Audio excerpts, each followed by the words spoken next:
Hello, this is the Smiling Conscious Traveler podcast. I'm Ottmar Brauniger from Austria, and my guest today is Martin Glanert from Germany. Hello, Martin. Welcome. Martin is a psychologist and entrepreneur. He became known in 2010 with his program Netrepreneurs. Together with his wife and his two children, he lives in India and the Black Forest. That will lead me very soon to the first question. Martin has specialized in the implementation of scalable business models in the field of e-learning. As a founder of WLWP. He is also significantly involved in the development of e-learning platform spreadmind.de. Since 2016, he has been intensively involved in the topic habits. Among other things, he has created a 30-day program for rapid learning of habits, which is based on scientifically proven studies. So, welcome, Martin, to my show. Thank you that you joined me today. Yeah, I'm happy to be here. Yeah, there's a lot of different angles I would start, but let me start with a quote from your Xing profile. It's a German business network like LinkedIn. You said, "You're not hearing what you want to hear from me. Together we prioritize energy and presence in your everyday life, better business, better partnership, and better family life." And you told me that you are a psychologist who turned into an entrepreneur. Mm-hmm. So how did you get the idea to start to study actually psychology? Mm-hmm. I was very undecided. I didn't know what to study. So I thought, what would be the most broad study I could do that would leave me open to a lot of possibilities? And I came out in psychology because to me, how the human mind works, that is something that is applicable in pretty much every field, right? Mm-hmm. Even today, if you look at technology, there's still a human using the technology, right? So even there's psychology involved. It's a very interesting aspect because I'm actually a software engineer and I'm also designing interfaces for especially web applications. And yeah, you should always have the human in mind who is actually interacting with these interfaces. Even in this digital world, there are still humans who are interacting with this technology. Yeah, sometimes if I introduce myself as an architect for social interaction systems. Social interaction systems. Yeah, this is like one layer even above the design, right? This is more about the general interaction, but one part of the interaction obviously is the design where people click. That is a really interesting word, social interaction systems. I just try to grasp the idea what is behind this. Could you explain a little bit what you mean by that? Yes, for example, working with the meditation app, we designed a feature where you can get points and you can have teams of 3. And and all the teams of 3, they compete every week, right? Who meditated the most minutes, right? That's pretty basic setup. The app is also in alpha. And then, but you only get your points every day if all 3 people in your team have meditated that day. If not, your minutes are lost, right? So in this way, having set up the rules of the game in this way, it helps for people to give support to each other in a close group to do a daily meditation, even if it's just 1 minute, right? It's just 1 minute is required for the whole group to get the points that day. But if you don't do it, right, everyone loses. So you have that because in motivation, you always need to strive for a balance in competition and support, right? And for example, this is a social interaction system that we created for the goal of helping people to meditate daily. I like that idea. And I mean, I had a similar experience when I started this podcast course, Broadcast Yourself, with London Rural Academy. We had this accountability sheet and something also like they called it Olympic Games or something like this, that if one of the team didn't participate well, then the whole team lost. And that is a similar idea. So to push each other to do something, what you want to achieve. Yeah. And that is nice, but that can also lead, like, you need to watch that interaction very closely, right? Yes. Because it can also lead to shaming and and it's people, also people kicking other people out of their team or something like this, right? So whenever you include competition, you need to be very careful, how you design it. Yeah, because at a certain point I had also this feeling when there's a lot of things going on in life and you can't keep the pace with the group, then you get sometimes frustrated, and I am the one who is holding the rest of the group back.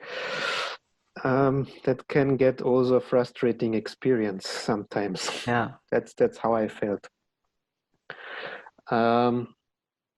There's something else, because I said it in the introduction. First of all, I figured out that you wanted already to become an entrepreneur while you were studying psychology. And I read also about the company, or was it a program? No, program, Netrepreneurs. What was this all about? I started Netrepreneurs when I moved back to Germany after I finished my studies, because I wanted to find out how can you live a life, not following the normal way of life where you get a job, you progress and everything. I found out at university that I had some offers to do my PhD there. Three people wanted me to have my doctoral degree with them, but everything was too slow for me at university, right? So I felt, okay, I need to get into business. My motivation span is for shorter projects, not for like really long empirical studies. They get me bored. So I founded my first company in 2008 when I was still a student. And then when I moved back 2010, I kind of had to decide, okay, do you want to get a job or not? So I decided not to get a job, but I didn't know, well, what do you do? My parents, they're both teachers. I don't come from a business background. I didn't have a lot of business relationships. So I thought, okay, let's just talk to some people who are successful in my eyes. And then later it turned out not all of them were, but that's a different story. And I kind of adopted that neuro-linguistic programming approach of modeling. So basically, I thought to myself, well, those people, there must be something special about the way they think, feel, and act in order for them to produce results. So if I can find out how they think, feel, and act, and why they do, and how they react to different situations, I can copy that. I can put that into practice in my own life, and I will also be successful. So this is where I started this podcast. And today, I think 75 interviews have been done. Yeah. And Cool. I Over which period of time? Yeah. So it's almost 10 years. So okay. So it's really I from time to time, not regularly, or yeah. Well, I started off doing it every week or something, and then later every month, and then when my kids were born, I stopped for about 3 years, I think, and then now I've been picking it back. I'm really in that kind of situation right now where I'm looking for new challenges, and where I also, with the whole Corona thing, where I want to connect to more people and invite them into my life. So I went back into interviewing people, and well, that's been working very great for me. That is actually something what I love now with my newly started podcasting journey, that I connect so much with people, and I find things out about these people who are surround me, what I've never known, if I wouldn't have connected with them. Mm-hmm. Yeah, and I think to me that is the biggest benefit of it.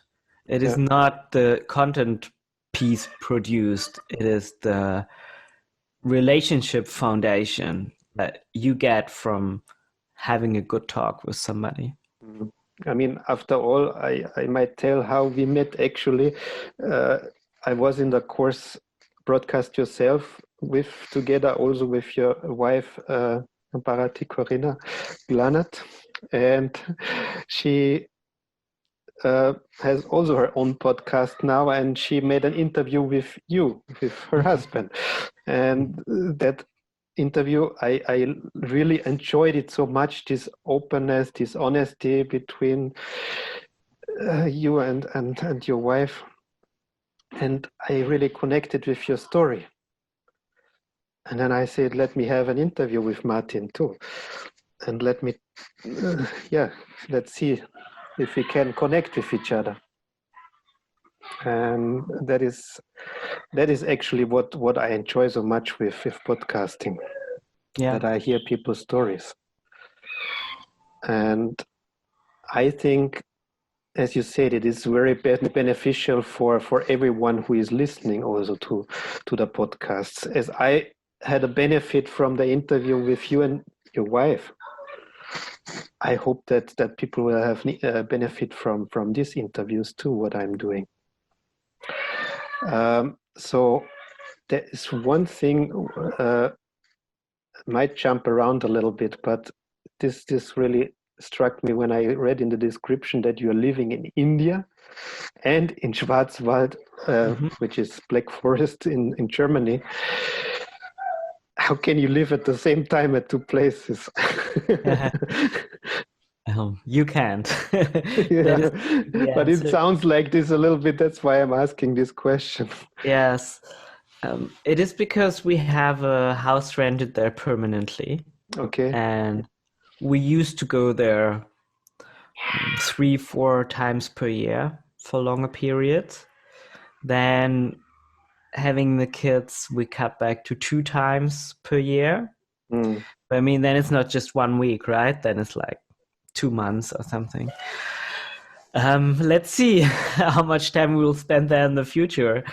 I might have to rework that part of my self-description on the website, as well as I have to rework that part about We Love WordPress, WLWP, because I wanted to ask that too. What does it mean actually? Yeah, it means We Love WordPress, and it is WordPress hosting with some extras.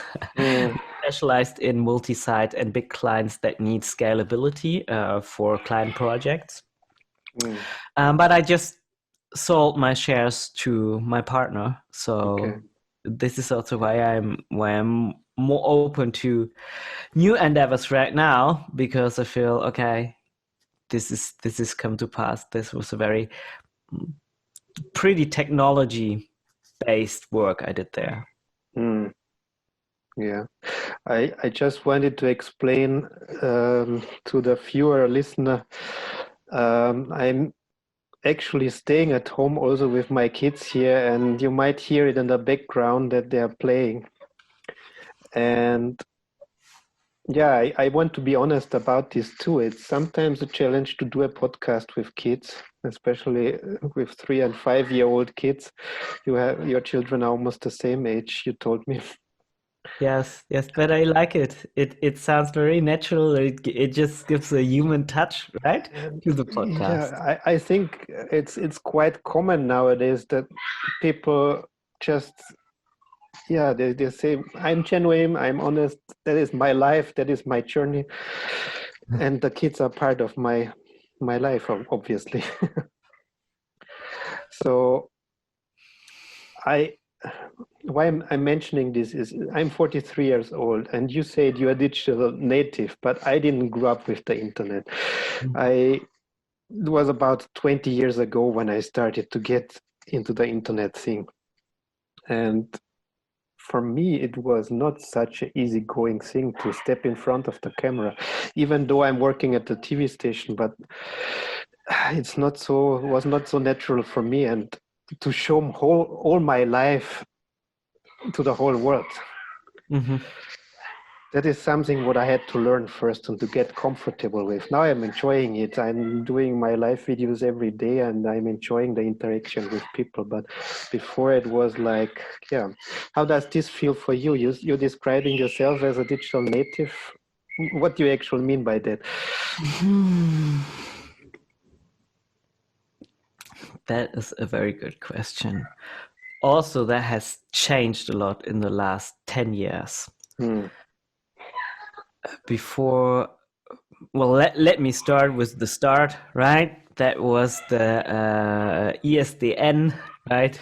The much beloved 64 kilobit but very stable internet connection. I think I was about 14 or 15 years old, and I spent a lot of time. I think at the end it was 8 to 10 hours per day playing Ultima Online, which was one of the first multiplayer online. Like there was like a huge world. It was like way before World of Warcraft, right?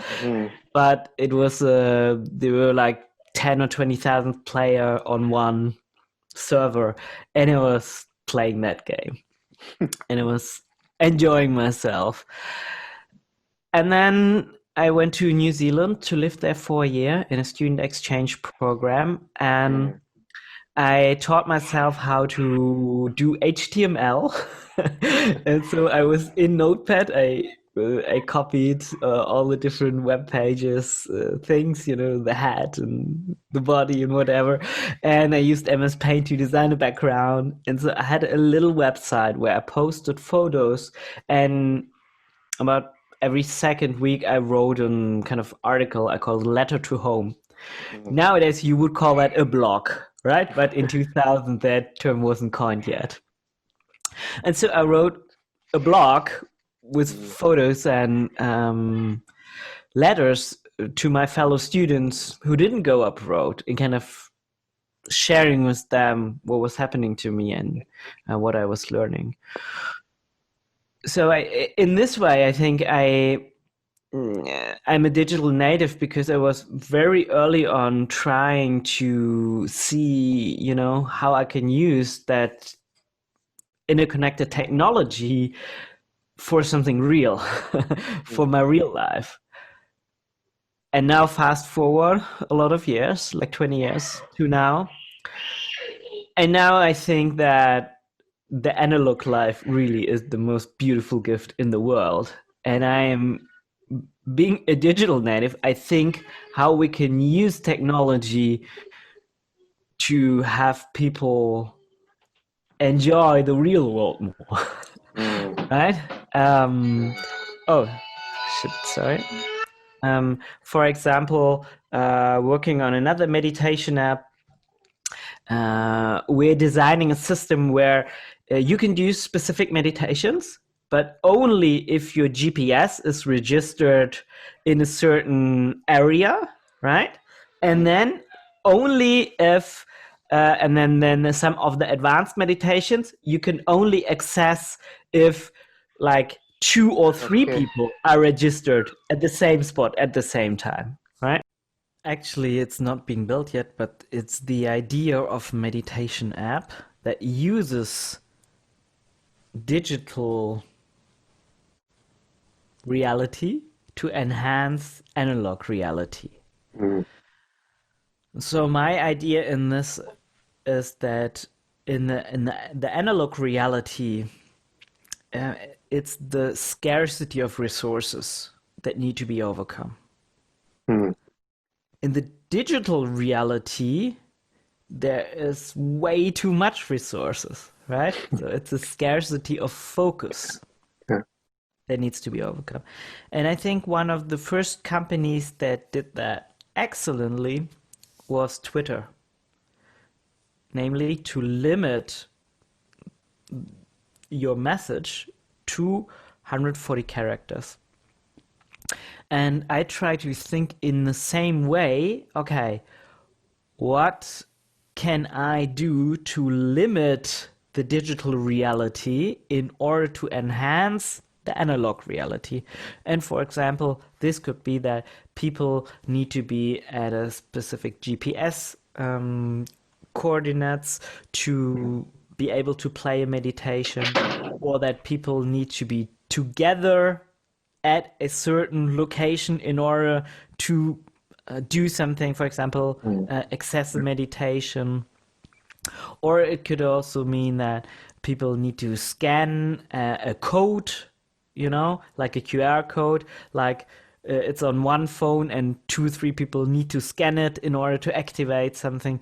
And I love those ways where we can use digital technology to connect with the analog world, because I believe that only in the analog world is true happiness to be found. I think our body, our senses, our whole being is just made to be alive in nature, to have contact with people who are in the same room. And we can use digital technology to get ideas, to get inspiration, but we should not fully live in the digital life because it will make us unhappy. But we can take some ideas. It can simplify life in many ways. But I think the best way to use a messenger is to write somebody to meet in person, to go for a walk in the forest. Definitely, yeah. I'm doing it again, but I miss it a little bit because there's not so much interaction going on in my life. A lot of Zoom calls, but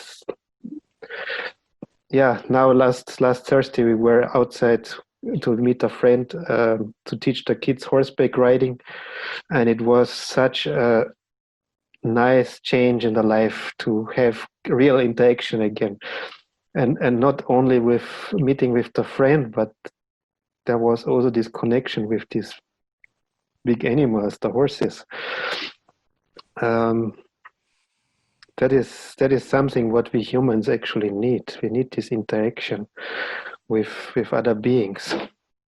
Yeah, and I think you can also see the way technology develops, right? It is like, okay, we need better resolution, full HD, 4K, well, I don't know what resolution our eyes is, but it is perfect. So technology is trying to move that way, right? And then we need better sound, we need less latency. Well, we have all that in the analog world, so we can just use it to the best of our abilities. But the digital technology opens ways to, for example, communicate outside of time, outside of space, and it opens new possibilities that weren't there before. So in this way it can enrich it. But for me, that's the cream on top. That's something to add as an extra when you have friends in your real world, when you go outside in the nature, when you have people around you to have emotional connection and interaction to, then you can add something in the digital world as a surplus, but it cannot replace this in any way. Yeah, it shouldn't be. Instead, it should be additional to the real life. Yeah. And nowadays, apps are created in a way that they are targeting specific neurotransmitters, especially dopamine, serotonin, noradrenaline, which give the impression that you can have a little bit of happiness or joy by using the app. Namely, for example, Instagram is very good in doing this. But it is just the impression. I don't think that is something that can be sustained in the long run. Yeah. I mean, I'm actually someone who loves playing computer games. But I realized it lately that it goes till a certain point till it gets boring, till I feel empty somehow, that I'm just left empty without any joy anymore playing it. In the beginning, it's like, I need to play it. I feel that, as you said, this dopamine, that I feel the excitement. But after a while, I realized there's something missing. And you just said it actually, what is missing. Yeah, I think it's a little bit like junk food. If you're just looking for calories, it seems like that is a great good metaphor. Fit for the purpose of eating, right? Yeah. But if you look more in detail in the macronutrients and everything, then you see there's so much missing. And if you do that often, or it replaces your normal way, then well, we will see in a few years, I think, what's happening. But the more I see how the digital world is developing, the more I make sure I go and work in the garden. I touch the soil with my bare hands. I walk barefoot. I walk in the rain. I get out in the sunshine every single day. Yeah, that's first of all, I love the metaphor you said. You compared it with junk food, and the second thing, I agree with you. It's really, there's no replacement to just, as you said, walk barefoot on the soil, get in touch with the elements. That is really, really essential. That is, I think everyone feels like that is somehow you're recharging your batteries. You're recharging, you're getting the vital energy. So, I just remembered something what I mentioned at the beginning, what you wrote there on your Xing profile. Together we prioritize energy and presence in your everyday life. And especially this presence, I'm really focusing a lot on that lately. And I think it's a very important thing in life to be present. Like, I'm present now to you. I'm present here now. I look at you and I'm really interacting with you. So how does this fit into your life, to be present?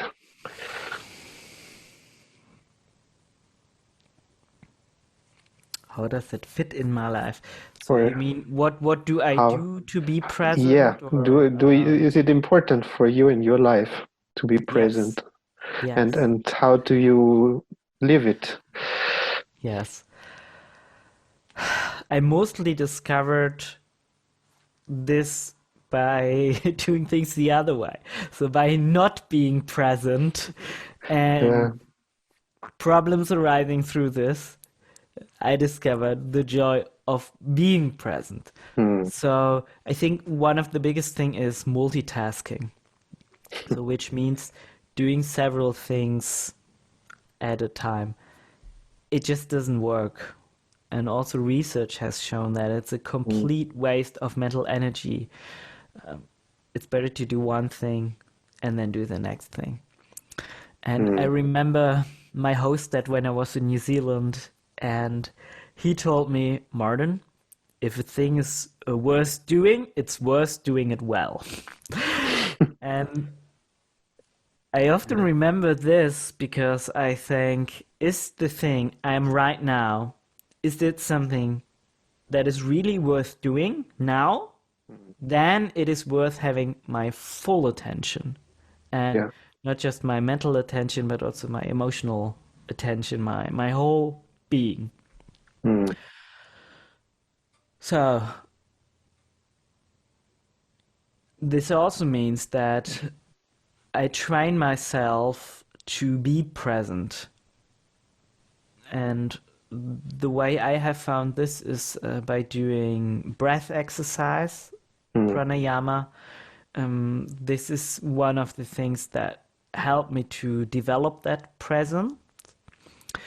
I feel that a lot of the meditations, how can I say, a lot of the meditations that don't involve the body, they don't work well for me. I need to have a strong somatic anchor for doing the meditations. So, for example, now also if I feel that I get distracted, that my thoughts fly away if I'm talking to somebody, I just try to have a really deep, calm breath. I try to focus on my breath. I'm just doing it. As being in the with the other person. And that might seem like multitasking, but it really is not, because this is more like setting my body into the right setting, right? In order to be able to be fully present. This is this, and then also some other things can help, like if you have a lot of to-dos, something like getting things done, or any other system that helps you get things out of your head and onto paper or into a system that you trust, that can help. Well, those are the main things. And what I feel with every mental or emotional development is that it starts with my body. And that I have devoted a lot of time fixing my body, right? Or working on and improving my bodily functions, because I feel that this is the base for also my character development and my emotional development. Yeah, you just gave me a nice reminder for a few things. First of all, writing things down to get it out of my head so that I can focus on the here and now. And the other thing is, I know that I want to take more care of my body. Self-care is really something what I neglected the last couple of months, maybe years. And my body is actually giving me a lot of signals that I should do that. Yes, for example, I do intermittent fasting. That really helps me to have mental clarity and to have the resources to be present, right? Because you can wish to be present as much as you want. If you don't have the mental capacity at that moment, then it's not going to work. I'll try, it doesn't always work out, to get full 9 hours of sleep, because I found out that any minute invested in sleep really pays off during the day 2-3 times. I try to walk 1 hour per day. Sometimes it's just half an hour, but I get out every single day in the sunlight. Sometimes it's in the evening, and then I just go with the carrier. But I get out every single day and I move every single day. And I used to be a little bit puffy and Not really fat, but yeah, I used to weigh way more than I do now. And That's why I'm wearing a beard, that you don't see okay. it. No, that's not the reason, but it helps too to hide some certain areas. Uh-huh. Yeah, and I have added slowly and slowly, I've added more physical activity into my day. You know, I Mm, started gardening, then I started walking every single day, then I started body art and Pilates, then I mm, started tennis. And so I just added bit by bits, I added more physical activity mm. to my week, and that has really paid off. Yeah, that I just realize again and again that's also a reason why I love to do podcasts. I'm learning by myself. Not only that I want to give benefit to my listeners, to my audience, I'm evolving by myself with each and every interview, with each person who is talking to me. And in this case, you're teaching me. It's not that I don't know what you're talking about, but it's a gentle reminder, do something. And you give me a lot of ideas now. That's really great, and I thank you for that. Yeah, I think And there's a if you want to make a big change in your life, um, you need energy for doing this, mm, and you need to train your body to generate a lot of energy, yeah, and that is very different from taking in energy just by eating, because the energy you ingest is not the energy you get, right? mm, You can easy junk food is the perfect example that has many calories, but you don't get a lot of energy from it, like life force type yeah, energy, right? And so I think mm, all the things I do is to just help my body to get into that mode where it generates a lot of energy. You know, may it be mm, sleeping, because that is so important to repair your whole system. May it be intermittent fasting, because that really helps your body to be able to make its own energy, right? yeah, To burn your fat and use fat as a second source of energy next to sugars. Or may it be moving your body, so in order to make that physical energy available to you. And I think a lot of people, they have big plans, but first they need to make sure that the body functions in a way that they have that energy to make that change, because otherwise it will just be frustrating if you're just eating burgers and drinking yeah. Coke. You can try to be present and in meditation, but it will probably not work very well. I'm not really eating a lot of fast food, but I can relate quite well to what you just said. I was not so conscious in what I was putting into my body. And if I think about it, it's mainly cooked food and not so much raw and lively food. Mhm. um, yeah, that I mean, I feel it. As you said, the energy is missing, and if there's not enough energy, how do I want to accomplish something, or how do I want to be focused on a task? Um, it's possible, but it's much harder than if you have the power and the energy to focus on something. And I was just thinking, um, you were saying something. It's not only the food. I think you were meant. What do you mean by that? Actually, um, It's also the air you're breathing, mm, and same with food. The air you're breathing and how much energy you can take of that air is a different question. So you need to train your body to fully utilize your lungs, right? It is also the environment you're seeing. Is it where are you sitting? And that is one of the rare That things is a where you have a lot of control, not total that is a control. great point. Let me change my position Yeah, because I just realized how I was squeezed there in there, how I was sitting. Let me straighten a little bit up. yeah. So your Oh, environment, this for is a nice example, view with yeah, the it is. sunlight in there.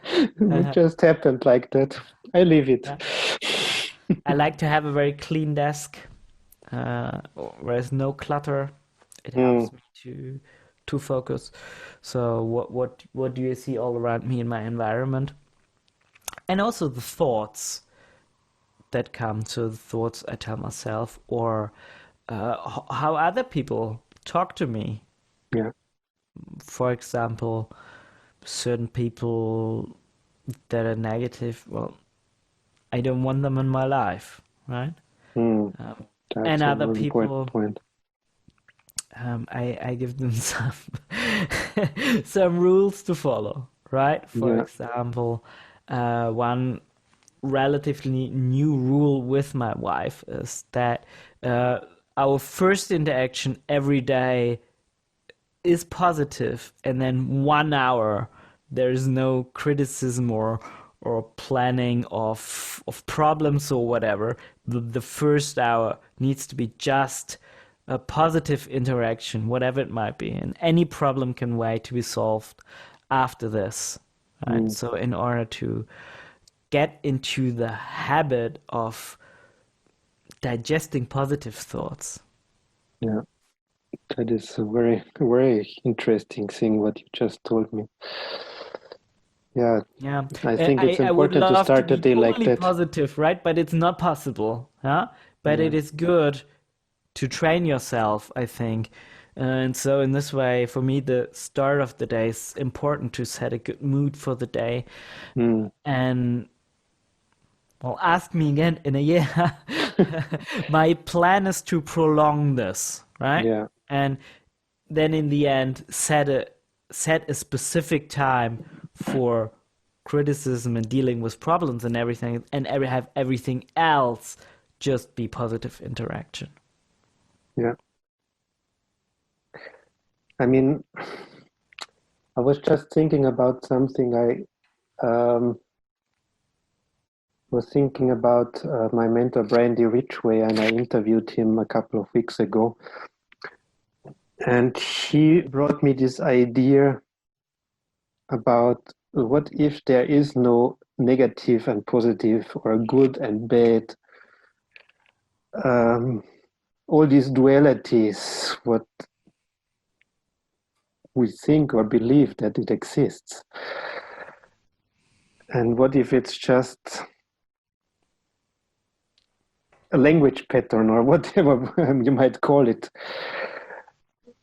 And yeah, the best way to explain it, I would say, what if it's not positive or negative? What if it just is? Mhm. That sounds like a great idea. I know what that's sometimes not so easy to. It's also about not judging something Hmm. or making any assumption or something like that. And I know it's not always possible.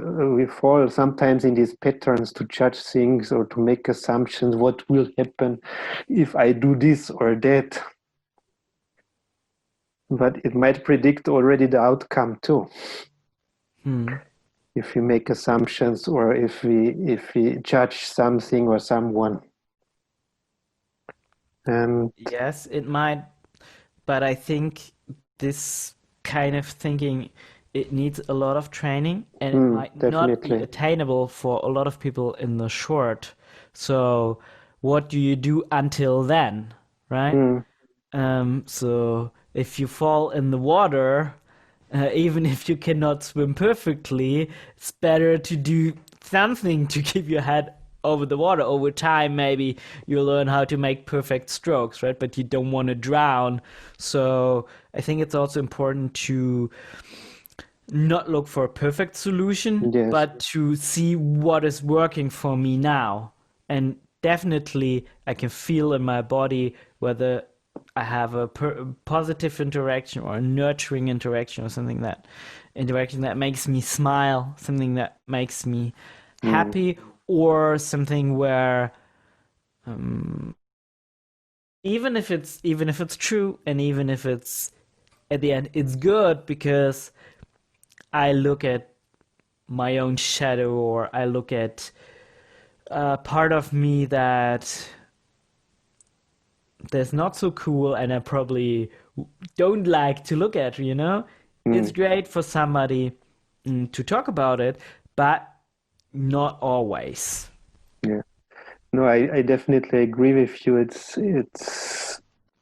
that's actually also why I called my podcast the Smiling Conscious Traveler, especially the smiling, because it reminds me every morning when I make my video in the morning, I better put a smile on my face because otherwise the people won't believe me that I'm the smiling conscious traveler.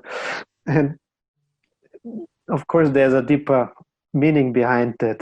It's for myself actually the smiling too.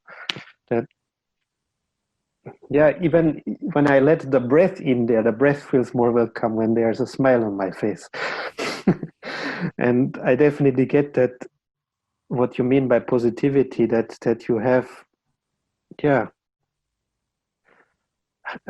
yeah, a lot of people call it high vibrations, high vibrating energy in your body, and um, it's not only that I have to feel happy first to be smiling. I can.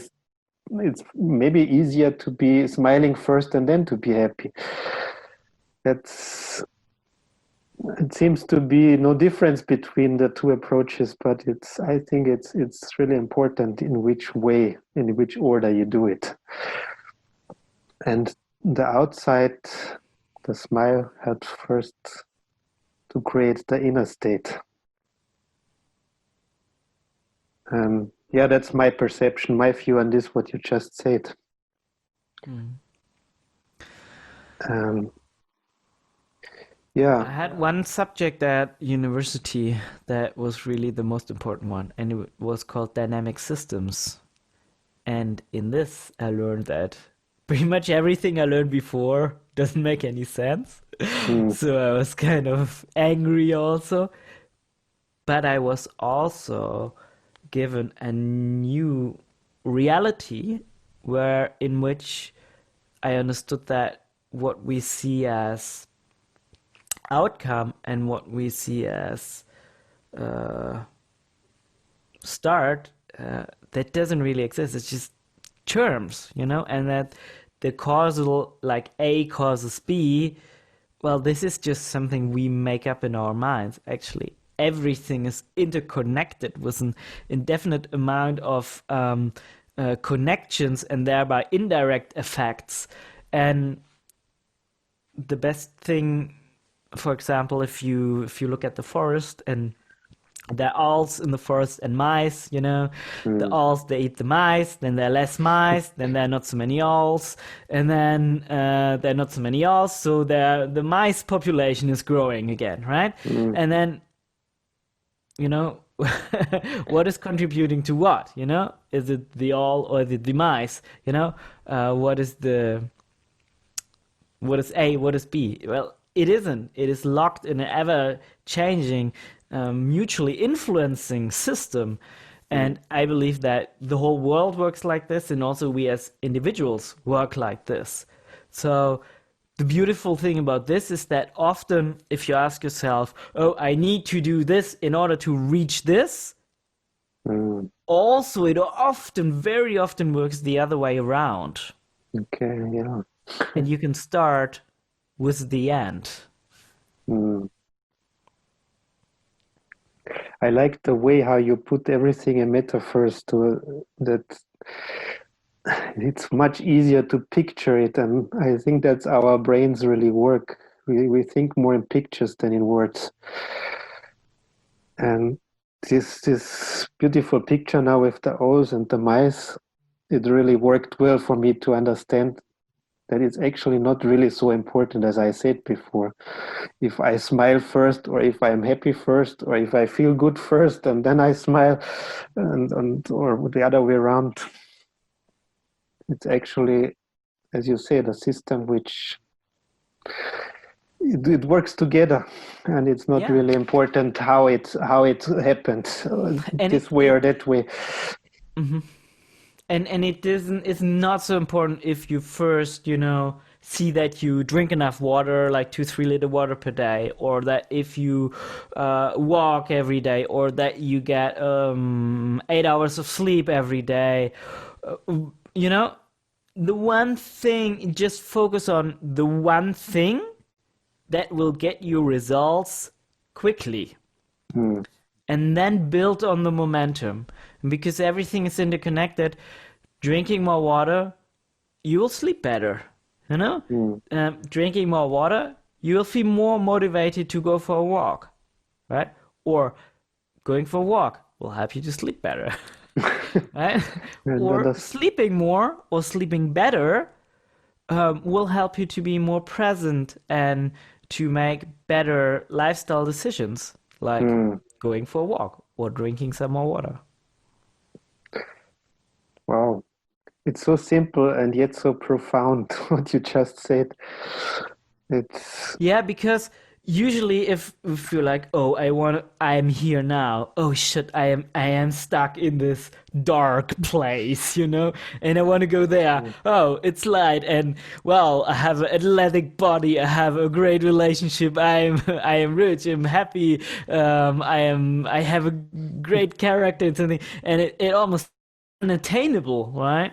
And then knowing that just focus on one thing, just focus on one little thing, and it will spread through your whole system and help you reach that goal. That helps for me a lot. Yeah, that is wow. So I personally started with fixing sleep, just to give you an idea. Yeah. And also, I think, for example, sleep, most people, like what I said, use that thing where you have the most control and where it's easy to get results. For example, most people use the alarm clock in the morning. But it's so much easier to use it at nighttime. Because if you just set a bedtime alarm, well, you go to sleep, you have a long sleep, and you kind of wake up naturally. Well, you might still have to set an alarm clock in the morning if you need to be somewhere at a certain point, right? But it's so much easier to find out how many hours do I need sleep to be rested, and then make sure you go to bed at that time. Yeah. Same like if you don't want to eat junk food, well, if you have all that chocolate and sweet and stuff at home, that is very hard. So the best time is to go to change the habit is when you go shopping, right? It's much easier there in this one moment. You can have a positive influence on your full next week because what you shop, what you don't have at home, you can't eat. So most people, I think they make change very hard on themselves, and this is part of my job to help them to identify critical situations where it is easy to influence and to have it spread out through your whole system, and then see what resources you need. For example, it's not a good idea to go shopping hungry, right? That's true. If you go shopping after you have rested and had breakfast, for example, then wow, you make better decisions when shopping. And then this again can have influence on your full week. Yeah, I just just see how you drop the golden nuggets. It's really clicking, and yeah, as I said, it's simple advice, but it's really profound what you're telling. And especially these conscious choices, yeah, that you, as you said, you rest first, you don't go hungry to the shop, and then you make conscious decisions. That you don't make it out of your, oh, I feel hungry now, I need something to eat now, and then you just take everything into the shopping cart what is available. Yeah. I have to say though that I am usually against conscious decisions, right? Okay. Because well, no, I have to rephrase that. I am against making conscious decisions again and again. I get I am what you mean. for making conscious decisions, then building behavior that is automatic and unconscious. Why? Because remember when you first learned how to drive the car, right? Okay, I get There were so many things and you had to make so many decisions. It seemed like, wow, you will never learn how to drive the car and change the gear and steer and look over your shoulder and all at the same time in the same sequence. But then it became automatic. Yeah. And now you can do it and talk with somebody else at the same time. Well, I think it takes a lot of energy when you constantly make conscious decisions. Yes. And very sadly, like the only tool most people know for change is motivation and discipline. But motivation and discipline or self-discipline very, very heavily needs resources. And when I say resources, that's mostly glucose, right? So, but you can say your system needs to have resources, mental, emotional, and physical resources in order to make good decisions, in order to be conscious, right? So any decision we can avoid, that's very good. Very good to make a decision once and then turn it into an automatic behavior. For example, snoozing, right? Snoozing is, for some people it works. For me, it doesn't work. So what do I do? Well, my alarm clock is on top of, like I need to climb up in order to mute my alarm clock. Yeah. And then once I've gone there, well, I not gonna go back to bed, but if it is my phone ringing and it's like and it already sets like snooze, and that is the biggest button, right? Yeah. And so it's easy to hit and go back to sleep. Well, then obviously this is what I do. So in this way, trained myself, made a decision once. I want to stop snoozing. I put my environment and my whole system in a way so that not snoozing is the easier road to go behavioral wise. And then over time, your whole system trains to basically be awake after the alarm clock rings. If you need an alarm clock, that's a whole discussion by itself. But as I drive the kids to the kindergarten every morning, it's good to have an alarm clock. Yeah, honestly, I try to. I don't use it very often, alarm clock, but at the moment I'm still working in a full-time job, and luckily I have flexible work hours, so I just get up when I wake up, and that's somewhere between 6 and 7 o'clock in the morning, but not a fixed time. And as you said, this hint was quite good. That if you to remind myself in the evening to go to a certain time to sleep, then instead of having an alarm clock in the morning, because actually with me it's not really 8 hours. It's maximum 7 hours that I sleep lately.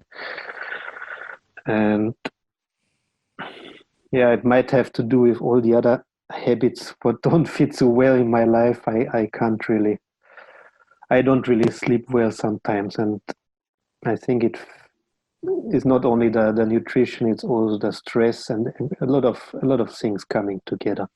Yeah, fixing sleep for me was a game changer. I used to be pretty grumpy.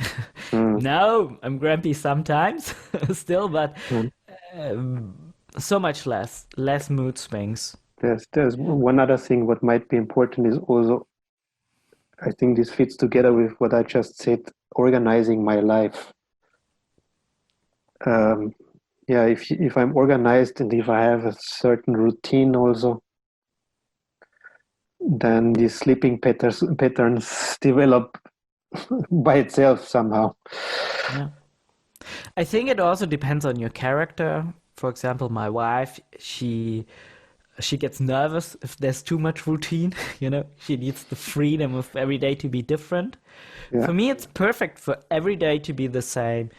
To go to bed at the same time, wake up at the same time. I can even eat the same meals, you know, for many weeks. I can have the same breakfast, and then maybe I change at one point, but that's just fine for me. I like it. Mm. Yeah, I don't know. I like spontaneous life, but I guess, um, as I said, I'm working full time. It's not really, uh, it's sometimes not really possible to have spontaneous decisions if I want to keep this job what I'm doing. Um, and actually, this is part of my journey at the moment, that I am trying to figure out how I make this transition from the job to a more, yeah, not free life too, but more a business life, I would say. Yeah, and with business comes also more responsibility, but also more freedom too. But the freedom is, I experienced it several times in the past already, because I had already some entrepreneurial endeavors, and with more freedom comes also, it's sometimes a little bit challenging too, because you have to choose not to get up in the morning. You have to choose not to do something productive during the day. And at the end of the day, it might be okay if you choose to do nothing on this day, but sometimes, or the most of the time, you want to do something and you want to move forward, and then you feel a little bit frustrated. So it's not for everyone, this style of living, because a lot of people say, I want to be self-employed, I want to be a business person. I just realized that you might be living this way of life for many, many years already, because you are actually an entrepreneur. So how do you Well, cope with yeah. this responsibility or this freedom?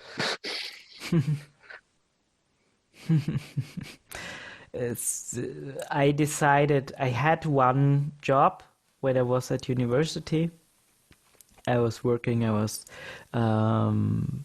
packing and sending, picking and packing medical supplies.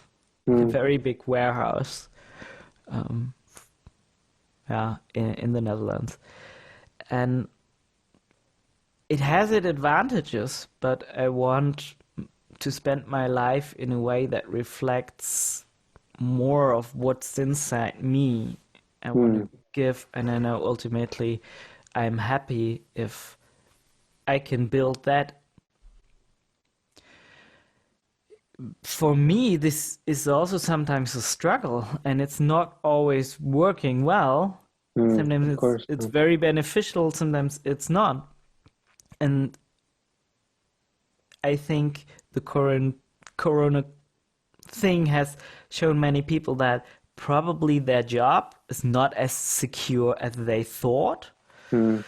And we will see in the next 2 years what will happen. I think a lot will change in the business world. I think there will be a lot more self-employed people, a lot more people that really need to figure out how they can make this lifestyle work. But it is, I read The 4-Hour Work Week by Timothy Ferriss when I was at university, and I thought, I want to do that. And I thought, well, cool, I just set up my business and then forever I will live at the beach. And this That's is not what most happened. of the people imagine when they think of self-employed. Yes, this is not at all what happened. But I have grown in this and I have become much better. I think one of the important things is to look at your business model and to really figure out your business model, especially if you're a solopreneur. And there's a great book. I don't know if it's translated in English. It's called Solopreneur. And that is a great starting point to learn more about important decisions you can make for yourself to become entrepreneur, and a lot of other great books, but that's a really good starting point. I just had one question for myself in my mind. I'm calling my podcast a Smiling Conscious Traveler, though I didn't really talk much about traveling in the last 10 episodes.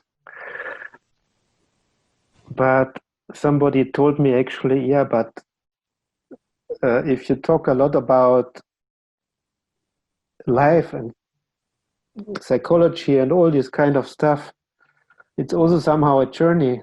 You're traveling on a road, on a mental road. And yet I still, you just mentioned the beaches, and then I remembered your journey to India. I don't know if there are many beaches, but I was thinking about traveling again when you mentioned the beaches.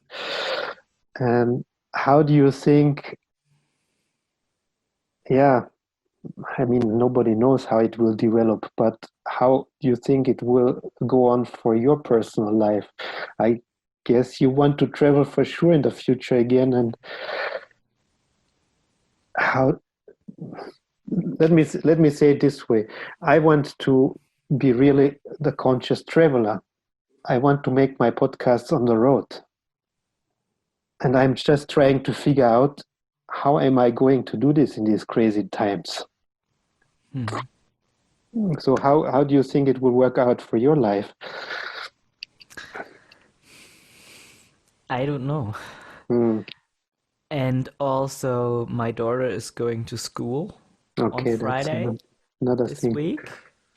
So there will also be more, like we're not as free as we were before with traveling.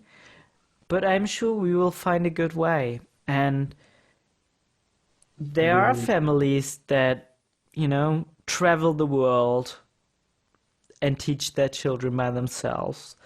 And they are happy in doing it. I was just thinking about the family I know.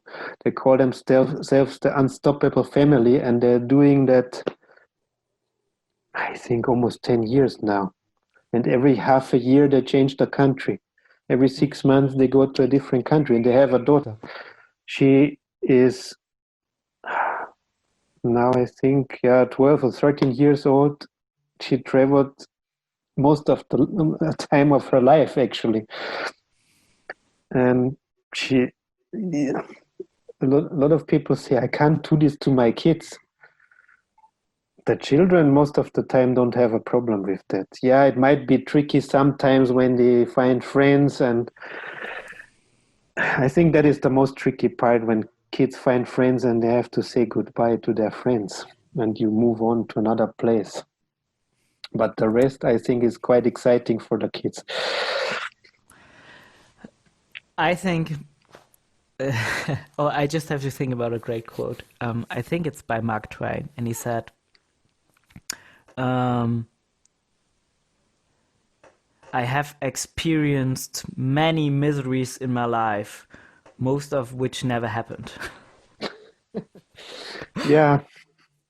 Right? So I think a lot of people, they let themselves stop even in their thinking, because of fears or because of ideas how things should be or what problems could arise. And then it's usually those people who are not aware of the problems that could arise and they just do it, that create a new reality also for other people to follow. Yeah, I was thinking about that. First of all, about the fear before, because that's actually something I think what is stopping me at the moment, not to move out of this job. First of all the time everybody tells me, yeah, these are uncertain times, don't give up your job. But most of the time I'm telling myself actually not to give up the job because of this fear of the unknown. And also what you said about there's not so much freedom anymore when you were talking about your kids because the kids going to school. But what if this is just a belief that, as you said, there is always a possibility you can homeschool your kids, you can find other ways how to deal with the new situation if you are traveling. Yes, and It's if just a decision for yourself and for your kids yeah, and to if make a that is clear something I decision. want to do, you know, it's not stopping me. Then I And even this at any Corona thing. moment I can leave Germany. I can take my kids. I can leave Germany, and then I am fully free. Yeah. Still, at the same time, like you said, I think maybe it is nice for kids to have a more stable home, you know, to get friends and to go to school. I don't know. I will find out. But I try to test everything myself. Yeah, that is I great. don't believe in things that I have not tested myself. Well, obviously I do believe in some things that I have not tested myself, but whenever possible, I try to really try it out and see what happens. Because how something worked out for somebody else doesn't necessarily mean it will work out the same way for me. Yeah. Actually, I just remembered my wife told me something because we have quite a big age difference. We're 13 years apart, and she's always telling me, "Don't tell me already from your experience all the time to stop me from doing something. Let me experience it by myself." And even if I make the same quote mistake like you did, let me experience it by myself. And then I realized, yeah, she's right. Why should I tell her what might happen, what might not even happen, actually? It's her experience. And yeah, it's maybe, as I said, the age difference too, and that I am a little bit older than her, and that I feel like I have to tell her, I have to warn her, and it happened to me like that, and you shouldn't do that this way. And that fits perfectly together what you just said, that to test it by yourself and not believe what other people are telling you. Yes, I listen what other people are telling me. I hear it, but at the end, I'm still make the decision by myself. And yeah, I just realize I'm going more and more into this conversational style what people suggested, because there were some people suggested they don't want that only interview question answer. A lot of people told me as a feedback they would like to have more conversations. Like one person is talking, telling a story, then the other person is talking. Why not? It's nice. It feels very natural. Yeah, that is actually the point. It feels natural. Why do I always have to ask questions? You can ask me a question too. Yes, it's my podcast, but still, why can't we have a conversation? Yeah. Okay, let me ask you a question. What is the best question that I can ask you now that will give you like a aha moment? Nice question. Hmm.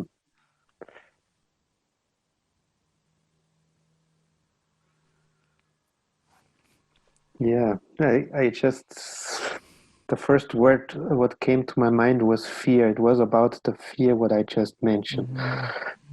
Just Okay. trying to formulate the question, maybe something why or Okay, what so I'm afraid of actually. what would you do if you wouldn't be afraid? Hmm. Hmm.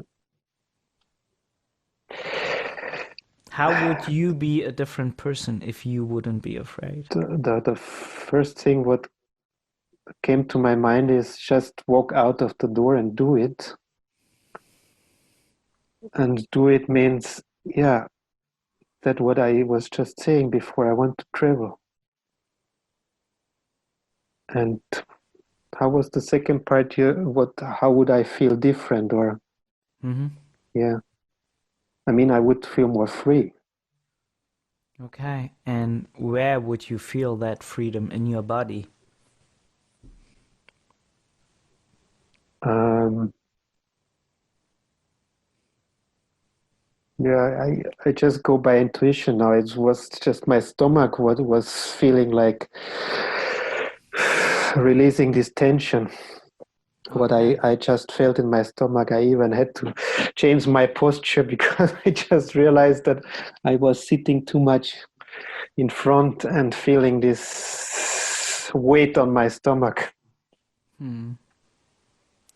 Well, maybe that feeling and focusing on that feeling in breathing exercise can help you to just do it, That whatever is it the is. next step, the breathing. Yeah, that was what I just stopped for a second. Yeah.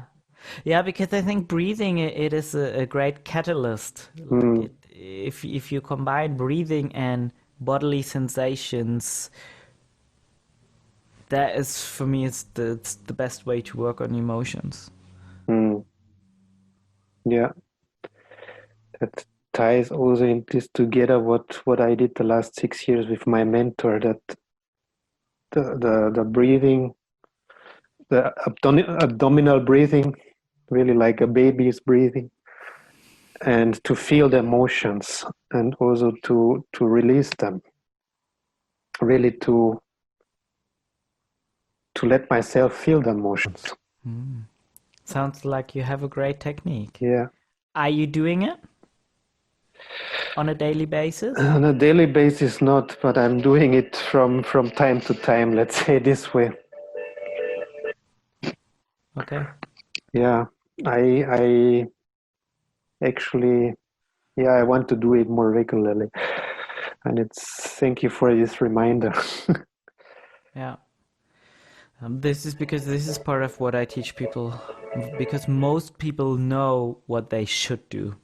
Mm, And if they're really honest, they can easily name 10 things they shouldn't do so often and 10 things they should do. mm, And then often it's not about what to do, but how to do it and how to make it part of your everyday life. yeah, I think my kids are playing with the phone. That's why I'm looking down all the time. I will switch it off now. Yeah. So yeah, thank you for this reminder, and it's really I I will focus. I will really take this more seriously. What you said, to focus on the simple things and just to focus on one thing at this time, not and take small steps. Like yeah, it's even in our language to take the baby steps. Mm-hmm. Like babies are showing us perfectly how it works, one step at a time. Yeah. And work, if you feel resistance, Mm, work with it and find a way that either works through the resistance, use the resistance to gain knowledge and let it go, mm, or work with the resistance and, for example, Like there's a technique I call 1+, which means just 1 minute more every day. And it's so easy. But if you say it's walking outside, right? You end up with half an hour after 1 month. Well, Yeah. it's perfect half an hour. Walking outside has lots and lots of health benefits. Actually, this I'm doing it every day, especially Monday to Friday when I go to work, because it started actually in May, after the lockdown. My boss told me to come back to office, and I didn't really feel like going with the bus because of this mask craziness. And then I said, let me walk to work. It's just 5 kilometers. It's about 1 hour walk. But yeah, people are telling me, well, why are you walking 2 hours per day, 1 hour in the morning, 1 hour in the evening? I said, because I am enjoying it. And that got really a habit since May. So that's now how many months? 5 months now, almost. And I'm walking almost 50 kilometers every week. So, and I'm not doing it because I'm doing sports. I'm doing it because I'm enjoying it. And somehow it's also beneficial for my body. But most of all, I'm doing it because it's beneficial to my whole state of being.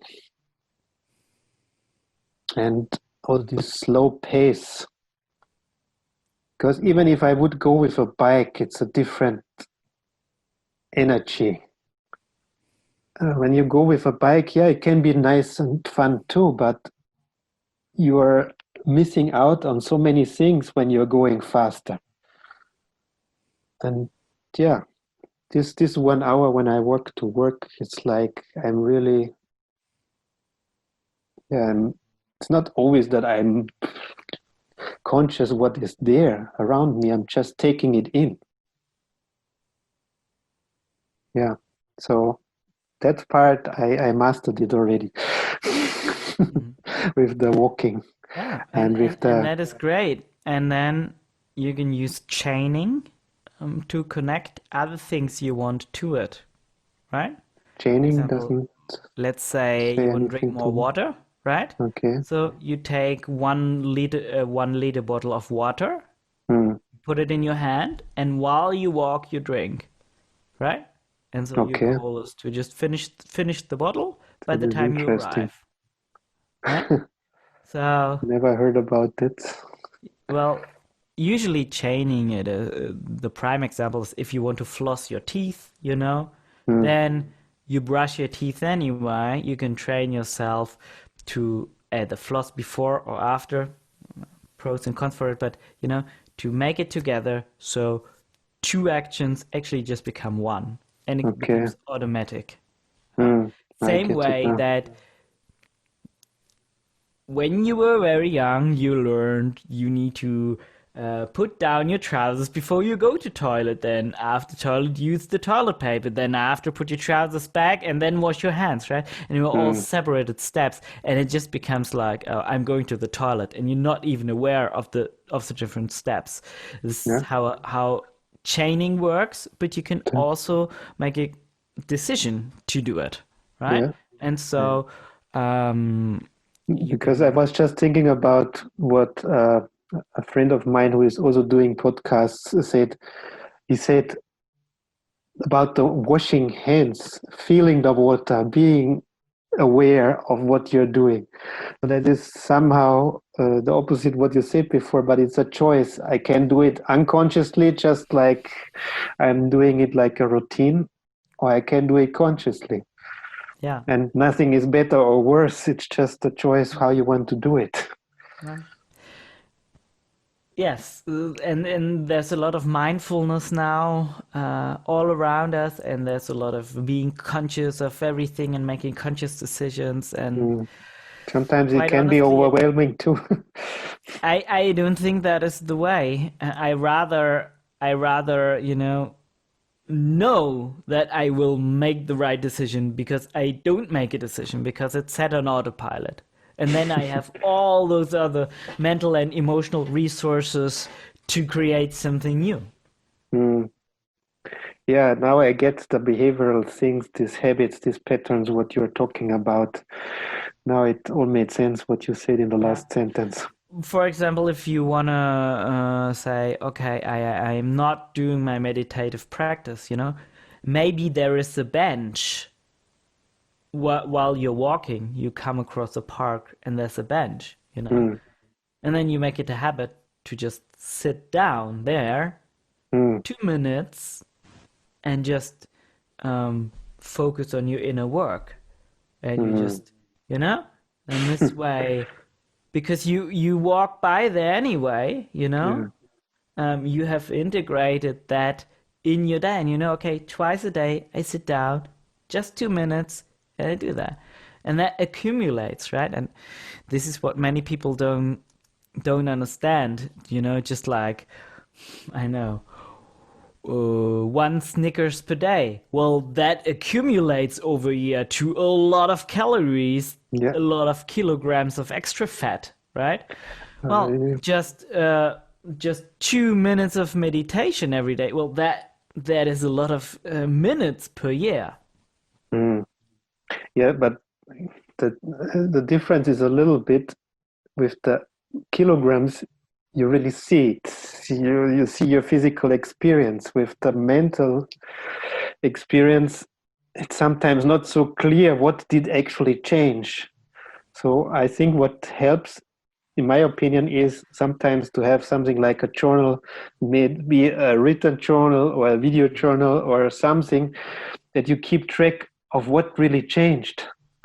Yeah. And I'm doing that lately, and I really see the change.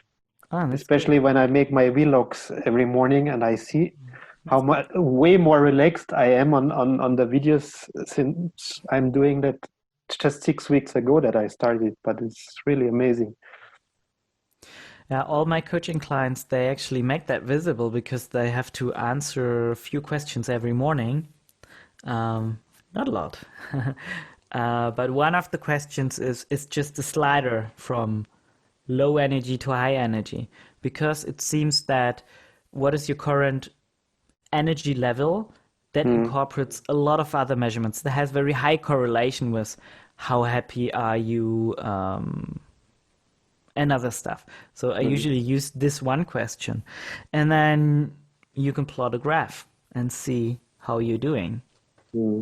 I see you like the scientific approach. Actually, Well, it works for me because I need to see the graph. If yeah. I don't see the graph, That is actually what I I lose just track. said before. It's sometimes quite important to me that I see the difference. That it really makes sense at the end to me that I'm doing it.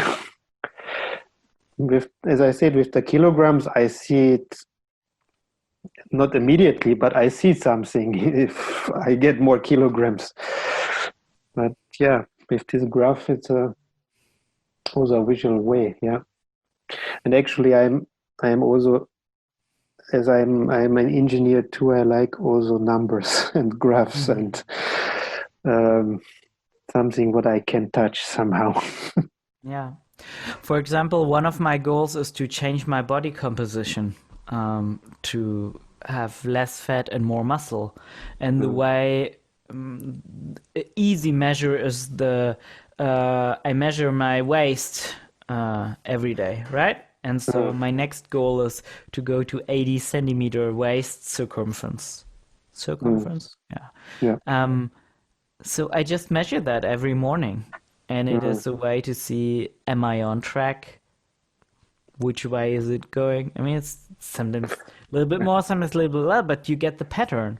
I think if I do this tomorrow morning, I would get frustrated because I know that the circumference is way more than I wish it to be. But I mean that is the nature of the goal, right? No, but That that's how it always starts. In the beginning, it might be frustrating, but if you see the changes in the direction you want to move, then it gets, yeah, well, it is it gets more really motivating. frustrating? No, I don't think it's frustrating because Mm, you are not starting. mm, You are you have almost finished. Why? Because you have thought about it for a long time. You've tried different things that didn't work.